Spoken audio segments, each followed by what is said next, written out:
So hi guys, today we'll be learning about how to perform an experiment on the strain gauge trainer kit. This is the kit that we have here. You'll see that this is the Wheatstone bridge which we need to balance, or if it is unbalanced we'll get to know what is the strain, what is the change in resistance in it. Then this is further connected to this signal conditioning op-amp, and then here you see this is the LCD panel where we get to know our values in microstrain or in resistance. And this is the strain gauge equipment that we have. You see this is a this is a cantilever beam. This small thing that you see inside the small chip, that is the strain gauge, and these are the weights. So as we keep putting weights on this, there will be compression or expansion in the strain gauge, which will result in a change in its resistance, which will further change the, which will make the Wheatstone bridge unbalanced, and we'll get a corresponding output from it. So now what we're going to do, first of all, this is the formula that we have. The strain is given by epsilon is equal to sigma upon E, and where this sigma is EFL upon omega, upon WT square. So when we solve it for the force applied on one end of the cantilever for 1 kg force, so we get a value of strain as 361.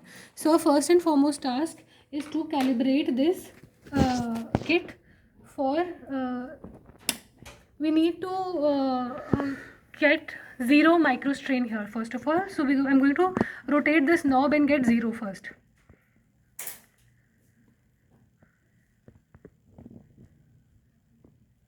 So once I've got 0 here, now my next job is that I'm going to apply all of my 1 kg weight on the beam. And now I will try to move this gain, this knob, so that I get 362.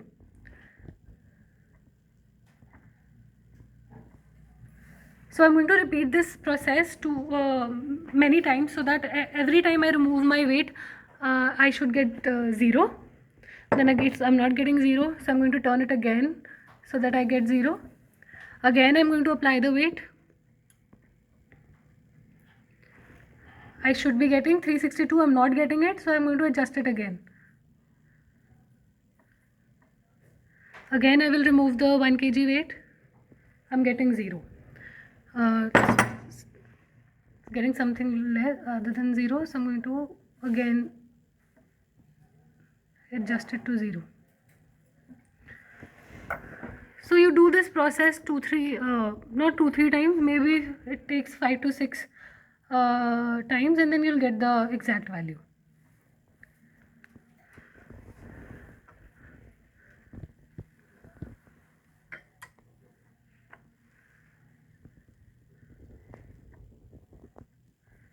So we're getting it.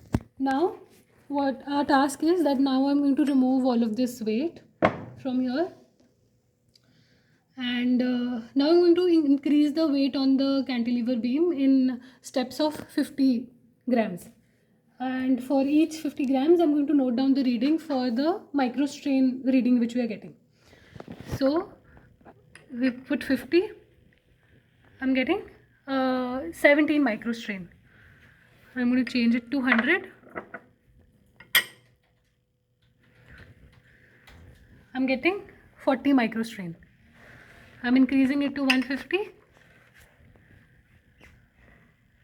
I'm getting 57. So I'm going to keep doing this process till I get for 1 kg. So I've noted down the readings here. This is the microstrain reading for the weights from 50 to 1000 when I'm increasing the weight. So these are the readings that I'm getting, and you'll do the same experiment again by reducing the weights. So when you reduce the weights, this is the value you get. So there you see they're coming out to be approximately the same, and so in this case you have to plot a graph between the weight that you're applying and the microstrain you're receiving. Now the way we did it for microstrain, we're going to do it for resistance. First and foremost task will be that we're going to set our potentiometer to 0. So I've set it to 0 here, and now I'm going to put that 1 kg weight and I'm going to adjust the potentiometer gain to 0.42. So the same process how you did last time. So I'm getting 0.42 here. So this is done like this. Now again similarly like we did last time, we are going to increase the weights in units of 50 grams, and we're going to keep noting down what is the resistance value we are getting. So for 50 I'm getting 0.02, for 100 I'm getting 0.4, for 150 I'm getting 0.6, and so on. Once you do it for increasing order, and then once you reach 1 kg, you decrease the weights in units of 50, and you keep noting down the values. So these are the readings that I have obtained. I'll share these with you. As this applied load is increasing, these are the resistance value which we are getting, and then you go in reverse order. For 1000 you get this, 950, 900. So approximately you're getting the same values on both sides, and then you have to plot a graph between the applied load and the resistance that you're getting.